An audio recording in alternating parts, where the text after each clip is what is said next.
Hello students, in this video we talk about federalism. हम class 10th के democratic politics civics का chapter 2 पढ़ेंगे, federalism.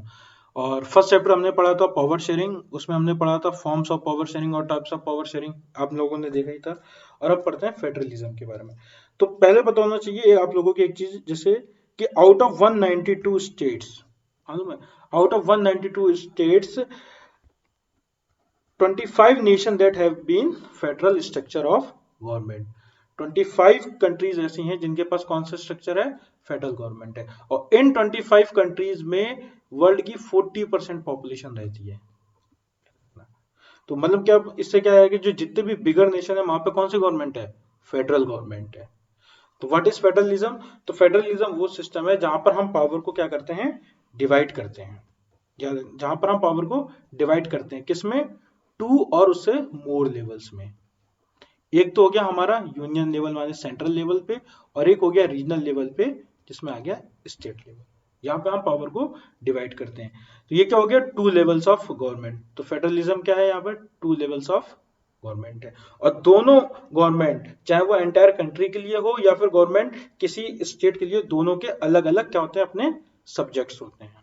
ठीक है, यहाँ पे सब्जेक्ट्स का मतलब वो नहीं तुम्हारे हिंदी और इंग्लिश वाले सब्जेक्ट। ठीक है, जो स्टेट गवर्नमेंट होती है वो अपना डे टू डे एडमिनिस्ट्रेशन करती है। तो ये था फेडरलिज्म। नेक्स्ट अब हम पढ़ेंगे टाइप्स ऑफ गवर्नमेंट। तो जो फॉर्म्स ऑफ गवर्नमेंट होती है वो टू टाइप्स की होती है, एक तो होती है फेडरल और दूसरी होती है यूनिटरी। ठीक है, तो फेडरल गवर्नमेंट का जो सबसे प्लस नेचर होता है एक, वो क्या होता है, टू और मोर लेवल्स ऑफ गवर्नमेंट। याद रखें, one at central level and the other at the state level. ठीक है, एक होगी सेंट्रल लेवल पे और दूसरी होगी स्टेट लेवल पे। बट यूनिटरी में क्या होता है, in the unitary system there is only one level of government, और यहाँ पे सब यूनिट्स होती हैं जो सेंट्रल गवर्नमेंट को क्या करेंगी, सबऑर्डिनेट करेंगी। क्यों? क्योंकि इनकी खुद की पावर्स नहीं होती हैं। और फेडरलिज्म में क्या होते हैं, दोनों गवर्नमेंट की अपनी इंडिविजुअल्स पावर्स होती हैं, तो इसलिए यहाँ पर वो सबऑर्डिनेट नहीं करती हैं। क्लियर? एक मेन फंक्शन क्या होता है देखो फेडरल गवर्नमेंट का, कि the central government can not order the state government to the something. वो कोई भी ऑर्डर नहीं दे सकती है, और स्टेट गवर्नमेंट सेंट्रल गवर्नमेंट के आंसरेबल भी नहीं कि ये उन्होंने क्यों करा। वो अपने अलग से लॉज, अपने कुछ कानून वहां पर बना सकती है। मगर यूनिटरी में ऐसा नहीं होता है।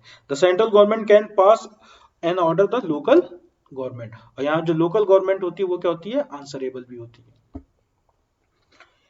एक और मेन पॉइंट है इसका, इन मोस्ट ऑफ फेडरलिज्म क्या होता है, there is a dual citizenship. याद रखना क्या होता है यहाँ पर, डुअल सिटीजनशिप। डुअल सिटीजनशिप कैसे होगी, कि one of the country and one of the state. For example जैसे आप देखोगे यूनाइटेड स्टेट्स, मगर इंडिया में ऐसा नहीं है। जरूरी नहीं कि हर फेडरल कंट्री में हो, मगर एक होता है। ठीक है, तो डुअल सिटीजनशिप। और यहाँ पे क्या होता है, यहाँ पे सिर्फ क्या होती है, सिंगल सिटीजनशिप होती है। यूनिटरी में ओनली सिंगल सिटीजनशिप हो गई। एग्जाम्पल फेडरल कंट्री के जो मैंने बताया कि जितने भी मतलब टॉप, मतलब एक तरीके से 25 कंट्रीज ऐसी हैं जहां पर फेडरलिज्म है, और वहां पर 40% पॉपुलेशन है। जैसे इंडिया हो गई, कनाडा है, उसमें जर्मनी है, लास्ट में जो हमने पढ़ा था बेल्जियम है, वो भी है, और यहाँ पर चाइना है, सबसे मेन फ्रांस है। ये था टाइप्स ऑफ गवर्नमेंट। अब नेक्स्ट आ गया हमारा की फीचर्स ऑफ फेडरलिज्म। ये बहुत इंपॉर्टेंट है, की फीचर्स ऑफ। तो जो सबसे पहला पॉइंट आप देखिए, हैज द टू सेट्स और levels of government, one eight regional level and the other is national level. याद रखिएगा, टू और मोर लेवल होती हैं। वन एक हो गई नेशनल लेवल पे होती है, and the other is state level पे। ठीक है, अब क्या हुआ, different types of government govern the same citizenship. माने ये जो दोनों गवर्नमेंट हैं ये सेम सिटीजनशिप पे क्या करती हैं, कंट्रोल करती हैं। माने एक ही तरीके के आदमियों को ये क्या करती हैं, कंट्रोल करती हैं। आप एग्जांपल ले लिए, जैसे इंडिया है, तो इंडिया में अलग अलग स्टेट्स हैं, जैसे गुजरात है, महाराष्ट्र है, यहाँ कर्नाटका है, ऐसे तमिलनाडु है, केरला है। तो यहाँ पर क्या स्टेट्स गवर्नमेंट भी है और जो एक पर्टिकुलर एक रीजन को कवर करती है, और एक क्या यूनियन गवर्नमेंट है जो पूरे एंटायर कंट्री को। तो मानिए ये दोनों जो पावर्स हैं वो सेम सिटीजन को क्या करती हैं, कंट्रोल करती हैं। याद रहेगा, बिल्कुल इजी रहेगा। अब नेक्स्ट में आइए। अब सपोज करिए कि दोनों पावर्स आपस में लड़ जाएं, ठीक है, कि ये मतलब कि ये सब्जेक्ट्स हमारे में आएंगे, ये आएंगे, तो वहां पर क्या होगा, तो वहां पर क्या करता है जो हमारा अथॉरिटी है government and the constitution granted, माने वहां पर कोर्ट फैसला देता है कॉन्स्टिट्यूशन को देख के कि कौन सा सब्जेक्ट किसमें आएगा। ठीक है, जैसे अब जैसे मैंने क्या था सेम टाइप की गवर्नमेंट में करते, तो जैसे मैंने पुलिस है वो किसके अंडर में आ गई, स्टेट के अंडर में आ गई, ठीक है यहाँ पर। और आर्मी किसके में अंडर में आ गई, सेंट्रल के अंदर अंदर में आ गई।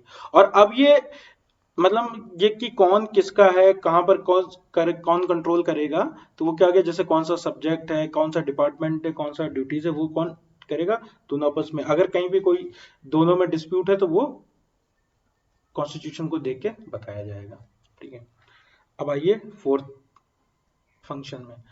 The constitution can not be unitary change by one level of government. जो हमारा कॉन्स्टिट्यूशन मतलब कोई भी लॉ है वो वन लेवल ऑफ गवर्नमेंट में चेंज नहीं होता है। उसके लिए क्या होगा, स्टेट से भी होना चाहिए और सेंट्रल से भी होना। जो भी जितने भी हमारा फंडामेंटल लॉज हैं या राइट्स हैं वो कोई एक गवर्नमेंट हमसे नहीं ले सकती है, ना ही उनको चेंज कर सकती है। Court have the power to independ. Fifth point, अगर कोई भी, मैंने वही बताया कि कोई भी अगर कोई भी मतलब लोगों के कोर्ट में क्या करती है वो मतलब कॉन्स्टिट्यूशन देख के बताएगी कि आपके अंडर में क्या आ रहा है क्या नहीं आ रहा है। और एक ही हो गया, एक इसी में हो गया, मतलब आप फिफ्थ पॉइंट में ये बता सकते हैं कि इसका एक मेन फीचर होता है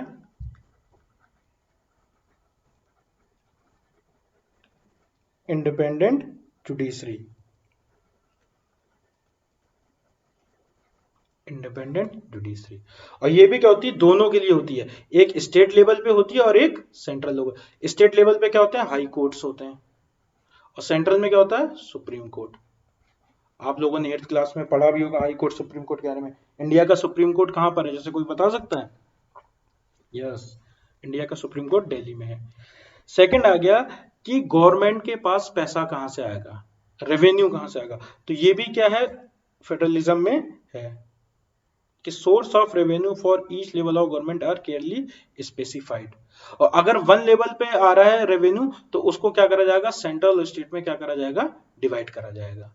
ठीक है, और लास्ट फीचर है द फेडरल है सिस्टम डुअल ऑब्जेक्टिव। दो ऑब्जेक्टिव, एक क्या है बताइए, एक तो है देश की यूनिटी बनाए रहे, देश की यूनिटी बनाए रहे, और दूसरी क्या है, देश में अलग अलग डिफरेंट कल्चर्स के जितने भी लोग हैं उनमें आपस में कोई भी किसी भी तरीके का डिस्प्यूट ना हो। जैसे अब एग्जांपल देखो, इससे पहले पढ़ा था बेल्जियम में क्या था, उन्होंने पावर को शेयर करा था, तो वहाँ अदर अदर जो लैंग्वेज के लोग थे वो आराम से रहते थे। और वहीं श्रीलंका ने पावर को शेयर नहीं करा था, वो मेजोरिटी के बेस में चले थे, तो वहां पे सिविल वॉर हुआ था उसका रिजल्ट। अब आया नेक्स्ट, टाइप्स ऑफ फेडरलिज्म। ये बहुत ही इंपॉर्टेंट है, वेरी वेरी इंपॉर्टेंट क्वेश्चन है और ये कई बार पूछा गया, टाइप्स ऑफ फेडरलिज्म। तो जो टाइप्स ऑफ फेडरलिज्म होता है, टू टाइप्स ऑफ फेडरलिज्म होता है। एक है हमारा कमिंग टुगेदर और एक है होल्डिंग टुगेदर। ठीक है, कमिंग टुगेदर में क्या होता है, the independent states volunteer from bigger union.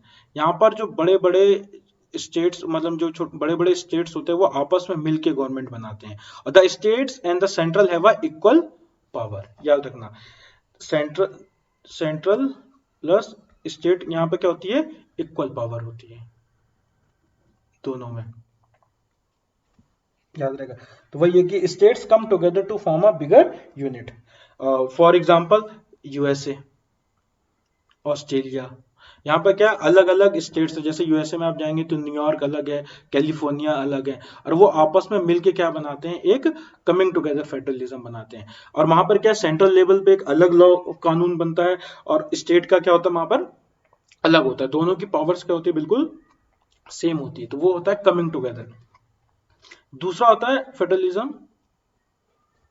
Holding together यहाँ पर है जैसे जैसे a large country decided to divide its power between the state and the central government. यहाँ पर क्या करते हैं, वो अपनी पावर को डिवाइड कर देते हैं, अपनी पावर को क्या कर देते हैं, डिवाइड कर देते हैं सेंट्रल और स्टेट्स के बीच में डिवाइड कर देते हैं। The central government is always more powerful than the regional power. अब जैसे क्या कमिंग टुगेदर में चाहे सेंट्रल हो चाहे स्टेट्स हो क्या होता है, इक्वली पावरफुल होते हैं, मगर होल्डिंग टुगेदर में जो सेंट्रल गवर्नमेंट होती है वो more powerful than state government. याद रखना, बहुत ही इजी पॉइंट है। सम यूनिट्स हैव स्पेशल पावर, जैसे इंडिया है, अब इंडिया में जम्मू कश्मीर तो अब यूनियन टेरिटरी बन गया, मगर उससे पहले क्या था, जम्मू कश्मीर स्टेट था। तो आपने देखा होगा जम्मू कश्मीर के पास अलग से पावर थी, माने यहाँ का कॉन्स्टिट्यूशन भी अलग था, ठीक है, यहाँ पर कोई अदर स्टेट्स के लोग जमीन नहीं खरीद सकते थे।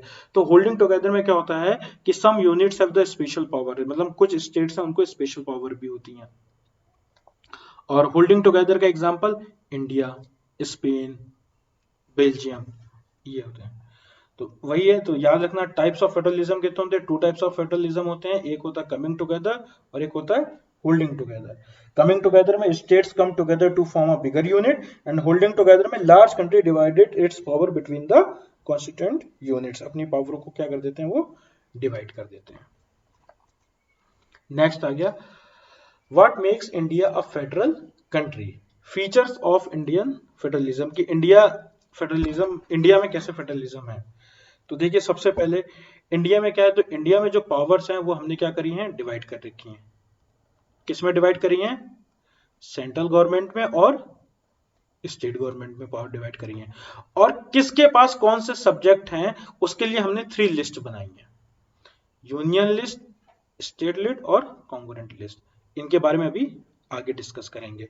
तो हमने क्या करा, अपनी पावर को शेयर करा है और किसके पास कौन सा सब्जेक्ट रहेंगे वो भी हमारे कॉन्स्टिट्यूशन में मेंशन है, और उसके लिए हमने 3 लिस्ट बनाई है, ठीक है। Second, special status to some states, माने कुछ जो राज्य है हमारे पास उनके पास स्पेशल पावर भी, जैसे नॉर्थ ईस्ट में कुछ राज्य उनके पास स्पेशल पावर है। यूनियन टेरिटरी बनने से पहले जो जम्मू कश्मीर था उसके पास भी स्पेशल पावर थी, ठीक है। Smaller unit enjoy limited power, जैसे जो यूनियन टेरिटरी है जैसे चंडीगढ़ है, दिल्ली है, उनको भी अलग पावर दे रखी है और वो भी अपनी ऑन पावर को एंजॉय करते हैं। इंडिपेंडेंट जुडिशरी है इंडिया में, माने एक स्टेट लेवल पर एक सेंट्रल लेवल पे। स्टेट में क्या हमारे पास हाई कोर्ट है जो हर स्टेट में होता है, और एक यूनियन लेवल पे हमारे पास क्या है, सुप्रीम कोर्ट है। तो ये हमने क्या, मतलब इन सब चीजों से क्या पता चलता है कि इंडिया एक फेडरल कंट्री है। और इंडिया कौन सा फेडरल है, कमिंग टुगेदर या होल्डिंग टुगेदर, बताइए, अभी बताया था, यस। तो इंडिया में क्या है, कमिंग टुगेदर फेडरलिज्म है।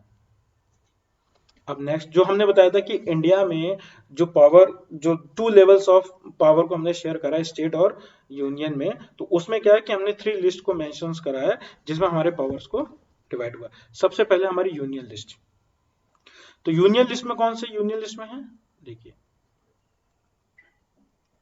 यूनियन लिस्ट में है सब्जेक्ट ऑफ नेशनल इंटरेस्ट, याद रखिए सब्जेक्ट ऑफ नेशनल इंटरेस्ट, माने जो नेशनल इश्यूज हैं वो किस में आते हैं, यूनियन लिस्ट में आते हैं। और ये अप्रोक्सीमेट 97 सब्जेक्ट्स हैं जो यूनियन लिस्ट में आते हैं, ठीक है। अब इसमें जैसे हो गया डिफेंस, ठीक है, डिफेंस किस में आती है, यूनियन लिस्ट में। डिफेंस माने आर्मी है, एयरफोर्स है, नेवी है, ये किस में आता है, ये यूनियन माने सेंट्रल गवर्नमेंट के अंडर है। Communication, currency, bank, foreign affairs, ये सब किस में आते हैं, ये सब है सेंट्रल लिस्ट में, माने यूनियन लिस्ट में आते हैं। ये सब वो सब्जेक्ट्स हैं जो नेशनल इंटरेस्ट से रिलेटेड है। तो only union government can make laws, इनसे रिगार्डिंग जो लॉज हैं वो कौन बनाती है, सेंट्रल गवर्नमेंट बनाती है। इसके बाद आइए आप स्टेट लिस्ट में, अप्रोक्सीमेट यहां पर 59 सब्जेक्ट्स हैं इस लिस्ट में, कितने हैं, और यहां पे जो सब्जेक्ट्स हैं वो किससे रिगार्डिंग है, वह स्टेट इंटरेस्ट है,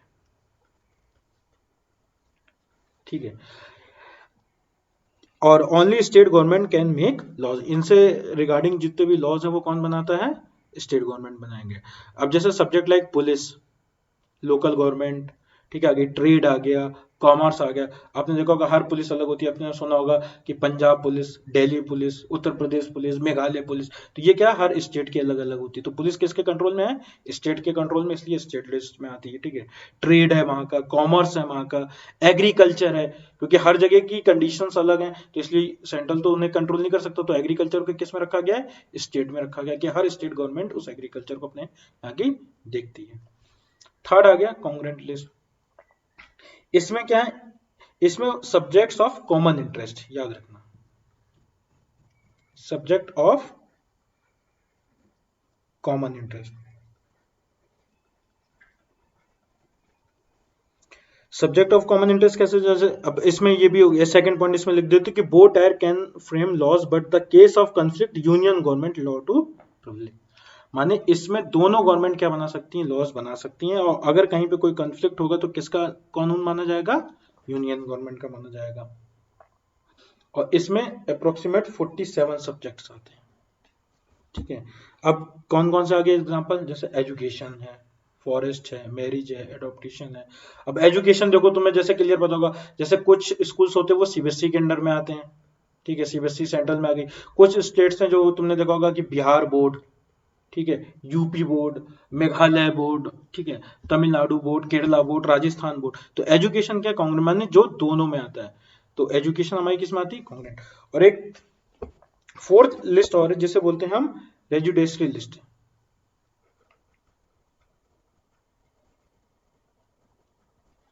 ठीक है, इसमें न्यू सब्जेक्ट्स आते हैं। न्यू सब्जेक्ट्स कैसे आ गए, जैसे कंप्यूटर एंड टेक्नोलॉजी हो गई, ठीक है, हार्डवेयर हो गया, सॉफ्टवेयर हो गया, ये सब इसमें आते हैं। Only union government can legislate, मान ये सब किसके अंडर में है, यूनियन गवर्नमेंट के अंडर में है। क्लियर इतना आप लोगों के। अब आते हैं नेक्स्ट टॉपिक पे, how is federalism practised, India में किस तरीके है।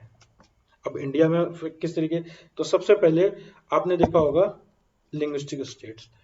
आफ्टर इंडिपेंडेंट इंडिया में जो सबसे पहला लिंग्विस्टिक स्टेट बना था वो कौन सा बना था, किसी को याद है, 8th क्लास में आप लोगों ने पढ़ा है, यस, आंध्र प्रदेश। तो इंडिया में क्या था, इंडिया में मोस्टली जो स्टेट है वो किसके बेस पे बने, लिंग्विस्ट बने, लैंग्वेज की बेस पे बने। जैसे महाराष्ट्र बन गया, केरला बना, आंध्र प्रदेश बना, पंजाब बना। और कुछ स्टेट्स ऐसे हैं जो जोग्राफिकल कंडीशन में बने, जोग्राफिकल में जैसे नागालैंड है, जो नॉर्थ ईस्ट के हैं, जम्मू कश्मीर है, हिमाचल प्रदेश है, उत्तराखंड है। तो हमने क्या करा, अपने इसको फॉलो करा लिंग्विस्टिक स्टेट को, और हमने वहां पे अलग अलग लैंग्वेज के क्या बनाए, स्टेट्स बनाए। ठीक है, इसके बाद आइए आप लैंग्वेज पॉलिसी। अब इंडिया में क्या था, डिफरेंट तरीके के लोग थे, डिफरेंट कल्चर के लोग थे, डिफरेंट लैंग्वेज बोलने वाले लोग थे। तो इंडिया में कोई भी एक नेशनल लैंग्वेज नहीं है, पता है, हमारी कोई भी नेशनल लैंग्वेज नहीं है। हमारी क्या है, ऑफिशियल लैंग्वेज है, हाँ या ना, पता है या नहीं है। ठीक है, कौन सी है, हिंदी, हमारे कोई। और हिंदी क्यों है मालूम है, क्योंकि इंडिया की जो 40% पॉपुलेशन है वो क्या बोलती है, हिंदी बोलती है। तो हिंदी मोस्टली क्या है, एक हमारी ऑफिशियल लैंग्वेज है, बट कोई भी नेशनल लैंग्वेज नहीं है। और इसीलिए हमने क्या करा है, 21 लैंग्वेजेस को, कितनी लैंग्वेजेस को, 21 लैंग्वेजेस को हमने शेड्यूल लैंग्वेज का दर्जा दिया है। ठीक है, एक हिंदी प्लस 21 लैंग्वेज, ये कौन सी लैंग्वेज है, रीजनल लैंग्वेज है। और इसका मतलब क्या है, जैसे आप कोई भी सेंट्रल गवर्नमेंट का आप टेस्ट देंगे तो आप इन किसी भी लैंग्वेज में वो टेस्ट दे सकते हैं। जो क्वेश्चन पेपर है आपको अलग अलग मिलेगा, हर अलग अलग रीजन में अलग अलग इन 21 लैंग्वेज के अकॉर्डिंग मिलेगा, यानी इंडिया में। और दूसरी चीज, अगर कोई भी दो स्टेट्स के बीच में काम होगा तो कौन सी लैंग्वेज में होगा, इंग्लिश में, याद रखिए। अगर कोर्ट में जो होता है, जो ऑर्डर्स आते हैं, वो किस में होगा, इंग्लिश में होगा, याद रखेगा। तो state to have their own official language, हर स्टेट्स की अपनी ऑफिशियल लैंग्वेज है। जैसे हम लोग मेघालय में रहते हैं, तो मेघालय की क्या है, यहाँ पे रीजनल लैंग्वेज गारो भी है और खासी भी है, और साथ में क्या है, इंग्लिश लैंग्वेज भी है। ठीक है, तो याद रहेगा। अब सेकंड आ गया सेंट्रल एंड स्टेट रिलेशन, ये बहुत ही इंपॉर्टेंट है। और इसमें क्या हुआ, 90s के बाद में, 1990 के बाद में, याद रखिए, 1990 के बाद में क्या हुआ कि जब इंडिया में इलेक्शंस हुए तो कोई एक गवर्नमेंट नहीं बनी। तो वहां पर क्या हुआ कि कई जो छोटी छोटी रीजनल पार्टी थी उनके साथ मिल के गवर्नमेंट बनी। मैंने पावर शेयरिंग में बताया था कि गवर्नमेंट कब बनती है, जब कोई पार्टी किस में आएगी, मेजोरिटी में आएगी। और जब मेजोरिटी में नहीं आई तो उसने क्या करा, कई छोटी छोटी रीजनल पार्टियों के साथ क्या हुआ, मिलके उन्होंने गवर्नमेंट बनाई। और इस गवर्नमेंट को हम क्या बोलते हैं, बताइए। मैंने बताया था लास्ट चैप्टर में, नहीं पता, कोलिशन गवर्नमेंट। ठीक है, तो जब हम कई अदर रीजनल पार्टियों के साथ मिलके गवर्नमेंट बनाते हैं तो उसे हम क्या बोलते हैं, कोलिशन गवर्नमेंट। तो no single party gets a clear majority in the Lok Sabha, the major national parties are alliance with the many parties including several regional parties to form a government at the central. और उसके बाद क्या करता है, वो अपनी power को क्या करते हैं, शेयर करते हैं। क्लियर। अब आया सबसे मेन एक तरीके से, और इसमें डिसेंट्रलाइजेशन इन इंडिया। ठीक है, डिसेंट्रलाइजेशन में क्या हुआ, हमने अपनी पावर को शेयर करा। कैसे, हमने यूनियन से भी लोकल गवर्नमेंट पे शेयर करा और स्टेट गवर्नमेंट की भी पावर्स को अपने लोकल लेवल पे क्या करा, हमने शेयर करा। मैंने डिसेंट्रलाइजेशन हुआ, यूनियन गवर्नमेंट, फिर स्टेट गवर्नमेंट, और फिर आया क्या, आया लोकल गवर्नमेंट। याद रहेगा, बिल्कुल सही। और decentralization start with the Ashok Mehta committee, where we the talk about the decentralization at the rural and the urban level. हमने दो पार्ट में करा, एक तो हमने करा रूरल में और एक हमने करा अर्बन में। बिल्कुल। अब क्या हुआ, इसमें जो सबसे मेन था वो 1992 में हमने एक अमेंडमेंट एक्ट आया। कब आया, 1992 में डिसेंट्रलाइजेशन को लेके एक एक्ट आया। और उसमें कुछ क्या हुआ, तो सबसे पहला क्या था, ठीक है, mandatory to the hold regular election to the local government bodies. हमने रेगुलर इंटरवल में क्या कराएंगे, इलेक्शन कराएंगे। और इंडिया में तुमने देखा होगा हर 5 साल बाद क्या होते हैं, इलेक्शंस होते हैं। ठीक है, सेकंड क्या आया कि इसमें हर ग्रुप के लोगों को पार्टिसिपेशन का मौका मिले, चाहे वो मेजॉरिटी में हो, चाहे वो माइनॉरिटी में हो, चाहे वो बैकवर्ड हो, चाहे फॉरवर्ड हो। तो उसके लिए हमने क्या करा कि सीट्स को क्या करा, हमने रिजर्वेशन करा। मैंने reservation of seats for the SC ST and the other backward classes, माने OBC। हमने OBC SC ST के लिए इसमें क्या करा, सीट्स को क्या करा, रिजर्व करा। वुमेन्स के पार्टिसिपेशन बढ़ाने के लिए कि 1/3 of position reserve for the womens. हमने इसमें लॉ में क्या लिखा है कि 1/3 जो सीट्स हैं वो किसके लिए हमने रिजर्व करी, वुमेन्स के लिए करी। क्लियर। हमने अब देखो यहाँ पर इलेक्शन होगा रेगुलर इंटरवल में, रिजर्वेशन भी दिया हमने 1/3। तो इन सबको कंट्रोल करने के लिए हमने क्या बनाया, SEC माने स्टेट इलेक्शन कमीशन, जो क्या करेगा, इलेक्शन को कंडक्ट भी कराएगा और उनको देखेगा भी, चाहे वो म्युनिसिपल इलेक्शंस हो, चाहे वो पंचायत इलेक्शंस हो। और हमने क्या करा, लोकल गवर्नमेंट को रेवेन्यू हमने लोकल गवर्नमेंट के साथ यहाँ क्या करा, शेयर करा। ठीक है, और इसके लिए क्या हुआ कि 29 subjects which for the state list have been transfer to the Panchayati Raj. जो 29 सब्जेक्ट्स थे वो किसके पास आ गए, पंचायती राज के पास आ गए। और हमने उनके लिए रेवेन्यू भी अलग से फिक्स करा कि कौन कौन से रेवेन्यू कहां पर आएंगे। तो ये था हमारा डिसेंट्रलाइजेशन। अब डिसेंट्रलाइजेशन मैंने क्या बताया था कि दो उसमें करा, एक तो रूरल में करा और एक हमने अर्बन में करा। तो सबसे पहले रूरल में आइए। रूरल में देखिए सबसे पहले क्या होता है, ग्राम पंचायत। ये होती है विलेज लेवल पे, ये क्या होती है, विलेज लेवल पे होती है। और जहां पर इसका जो हेड होता है उसे हम क्या बोलते हैं, सरपंच या प्रधान, सरपंच या प्रधान बोलते हैं। उसके बाद क्या होता है, group of various villages coming together form gram samiti. जब कई सारे गांव मिलके क्या बनाते हैं, ग्राम समिति बनाते हैं। और ये किस लेवल पे होती है, ये होती है ब्लॉक लेवल पे। याद रखना ये किस पे होती है, ब्लॉक लेवल पे। ठीक है, एक गांव के लेवल पे, एक विलेज के लेवल पे क्या होती है, ग्राम पंचायत होती है। ठीक है, उसके बाद जब कई ग्राम पंचायत मिल जाती है कई गांव की, तो क्या होती है, ग्राम समिति होती है, जिसे ब्लॉक लेवल पे कहते हैं। और जब कई ग्राम समिति मिल जाती है तो क्या बनती है, जिला परिषद बनती है। तब क्या बनती है, जिला परिषद बनती है। और ग्राम पंचायत के इलेक्शन क्या होते हैं, इंडिपेंडेंटली होते हैं, खुद के होते हैं, अपने आप हम लोग चुनते हैं प्रधान को, फिर वो हमारे लिए काम करते हैं। ये हो गया रूरल एरिया। सेकंड आया अर्बन। अर्बन में क्या होता है, दो दे, या तो स्मॉलर अर्बन एरिया होगा तो वहां पर क्या होगा, म्युनिसिपल काउंसिल होगी। और लार्ज अर्बन एरिया होगा तो क्या होगा, वहां पर म्युनिसिपल कॉर्पोरेशन होगी। माने कोई बड़ा शहर है, कोई मल्टी सिटी है, कोई बिग सिटी है, मेट्रो सिटी है, तो वहां पे म्युनिसिपल कॉर्पोरेशन होगी। जो छोटे छोटे शहर है, टाउन टाइप से, वहां पर क्या होती है, म्युनिसिपल काउंसिल होती है। म्युनिसिपल काउंसिल में हेड कौन होता है, चेयरमैन, क्लियर रहेगा। और म्युनिसिपल कॉर्पोरेशन में कौन होता है, मेयर। तो ये क्या थी, ये दो टाइप की यूनिट थी। अच्छा एक क्वेश्चन है कि अगर कोई पूछे रीजन फॉर द डिसेंट्रलाइजेशन, बताइए। अब इंडिया ऐसी, अब जो हम लोग इंडिया के बारे में पढ़ते हैं, जैसे इंडिया ऐसी कंट्री में क्या होगा, it is essential to have a elected government at the local government. क्यों, क्योंकि local people have better knowledge of local problem. जो लोकल पीपल हैं वो अपनी लोकल प्रॉब्लम के बारे में क्या जानते हैं, ज्यादा जानते होंगे। और जब वो ज्यादा जानते होंगे तो local people have better ideas to where to spend money and how to manage things more effectively. ये हो सकता है। सेकंड क्या हो गया कि common citizen can be involve in decision making process. Common citizen कैसे, जैसे गांव के लोग हैं वही आपस में वोट करते हैं और अपने प्रधान को चुनते हैं, और फिर वो प्रधान उनके अकॉर्डिंग जो जो सरपंच होता है उनके अकॉर्डिंग, अपने अकॉर्डिंग मतलब काम करता है अपने एरिया को लेके। People can approach local government for solving their problem easily and quickly. अपनी प्रॉब्लम को जल्दी और क्विकली सॉल्व करने के लिए लोकल गवर्नमेंट से क्या कर सकते हैं, वो जल्दी अप्रोच कर सकते हैं। तो ये एक तरीके से थर्ड टायर ऑफ गवर्नमेंट होता है। तो इसी के साथ आपका ये चैप्टर को पूरा कंप्लीट।